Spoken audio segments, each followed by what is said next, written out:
CMI Central. This is CBS5 News at 11 with Michael Benny. Good evening, I'm Doris Scheidel. Michael has the night off. You're watching the only local newscast to give you the biggest stories of the night and the first alert forecast right off the top. Certainly a beautiful day outside, and it sounds like we have some more beautiful weather on the way. First alert meteorologist Mike Brookins is here with an early look at your forecast. Hi, Mike. Dora, this is long overdue.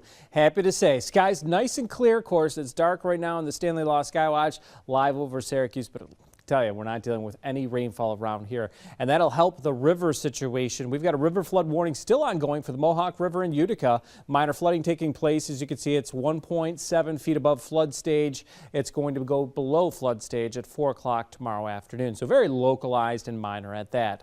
No precipitation anywhere in central New York this evening. We've got that clear sky. Our temperatures going down quickly. We're at 63, but it's in the 50s in some areas, 54 already in Watertown, down into the upper 40s overnight, and a nice, beautiful day tomorrow with sunshine, pleasant weather with low humidity and a bit of a breeze. Look for a high of 75. Can this hold for Father's Day? We'll let you know with my 7-day. Thanks, Mike. At 11 o'clock, these are the top 5 stories on CBS 5 News. The search continues for a missing 9-month-old baby boy from Utica. Police say they've been working around the clock, searching the area near the home on J Street where Levon Wammeling was last seen more than 2 weeks ago. As the investigation enters into its 3rd day, police are asking neighbors in the area not to do any searching on their own. Utica police say they will continue the search throughout the weekend. Tonight, the largest RV rally in the country is in Syracuse for the first time ever. The Camping World Good Sam RV Rally has completely taken over the fairgrounds, with RVs of all shapes and sizes parked everywhere. CBS 5's Alex Ursula went to the event and spoke to the die-hard RV fanatics. That's coming up. A huge victory for the Syracuse Crunch, beating the Grand Rapids Griffins 3-2 a few hours ago in the Calder Cup Finals. Game 5 is tomorrow night in Grand Rapids. If Syracuse loses, the series is over. But if the Crunch win, then the series come back to Syracuse. An inmate at the Otsego County Jail is accused of threatening to blow up the county office building in Cooperstown. According to investigators, 28-year-old Tamer Mustafa Demirel told several inmates he wanted to blow up the building and kill those working there when he was released from jail. The suspect is currently behind bars for violating his probation. He's now charged with making a terror threat. An inmate in the Oswego County Jail is facing more charges, accused of sending sexually explicit letters to a child while locked up. Investigators say 40-year-old James Ray LaPointe sent the letters to the victim between February and May of this year. He's currently behind bars on a grand larceny charge. The suspect is scheduled to be back in court to answer the charges next month. The largest RV rally in the country is taking over the state fairgrounds this weekend. Thousands of people are camping out, ready for tours, seminars, and shows. Wayne Newton performed tonight, and tomorrow night, Reba takes the stage. CBS 5's Alex Ursula found out why so many people love traveling in their RV. It's a national rally which attracted more than 10,000 people. Down in Louisville 2 years ago, I ran into people from New Mexico, and it's kind of neat to run into folks from all over the United States. The New York State Fairgrounds has been crammed with a love and passion for RVs at the Good Sam RV Rally. Two of those who share this passion with the thousands out this weekend are Brenda and Mark Coronister. They made the trip from Steubenville, Ohio to come to their second rally after going to their first down in Kentucky. The first time we were a bit overwhelmed, and it was just that there were so many units to look at and so many different seminars that you can go to and learn different things, and then all the people that were there, and everybody was so friendly, and you just say hi to each other and start talking about what unit you have or what experiences you've had. Experiences like dealing with the heavy rain.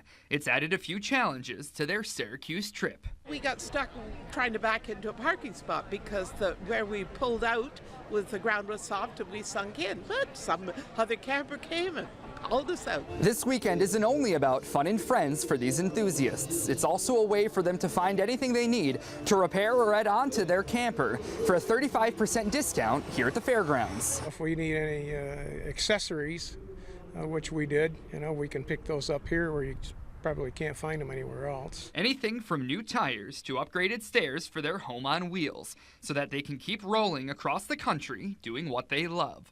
Reporting from the New York State Fairgrounds, I'm Alex Drusilla. Tully's invited Crunch fans to watch tonight's Calder Cup game so they could cheer their team on from afar.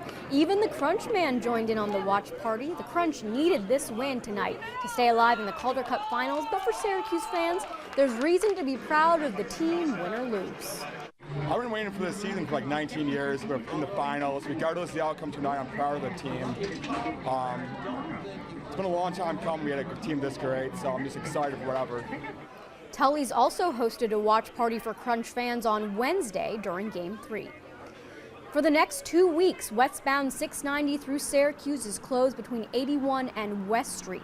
On-ramps and off-ramps in that area may be also affected. Crews are working to repair the bridge. And next week, construction will begin on the bridge carrying Route 370 over the Seneca River. The Department of Transportation originally planned to close the bridge to all westbound traffic for about 6 months, but it's decided to allow westbound traffic during evening rush hours. Construction starts on Wednesday. Utica police will continue searching for 9-month-old Levon Womeling throughout the weekend. Tomorrow will mark the 4th day of the search with still no sign of the missing baby boy. CBS 5's Alex Dunbar has the latest. Teams of police officers went through the neighborhood around Levon Womeling's home as a state police helicopter circled overhead. It has been 2 weeks since 9-month-old Levon was last seen, and on Thursday night, his mother gave an emotional plea for help. Just please don't be scared. Just if you know anything, just please contact somebody.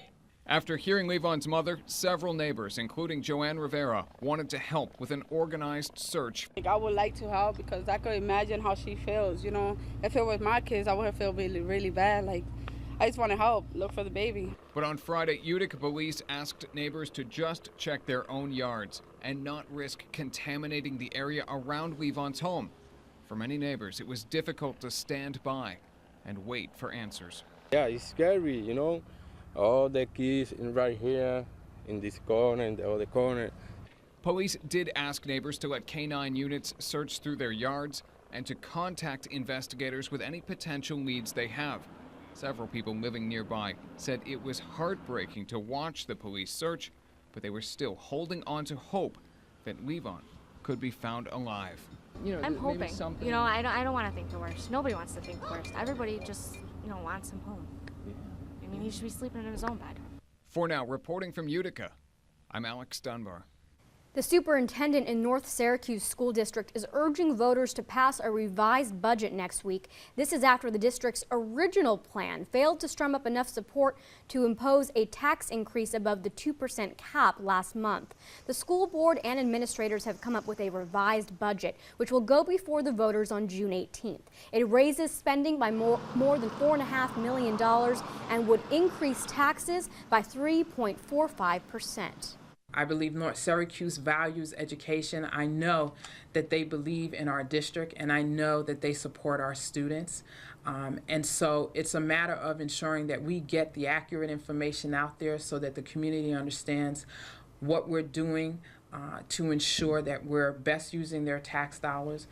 The district wants voters in North Syracuse to access their website where they have posted information about the revised budget and answers to a number of questions. Coming up on CBS 5 News at 11, a somber anniversary. Today marks 6 months since the mass shooting at Sandy Hook Elementary. We'll take you to Newtown where they spent the day honoring the victims. Next, the top story from across the country is in Colorado, where firefighters are starting to gain traction on a deadly wildfire. The latest on its path after the break.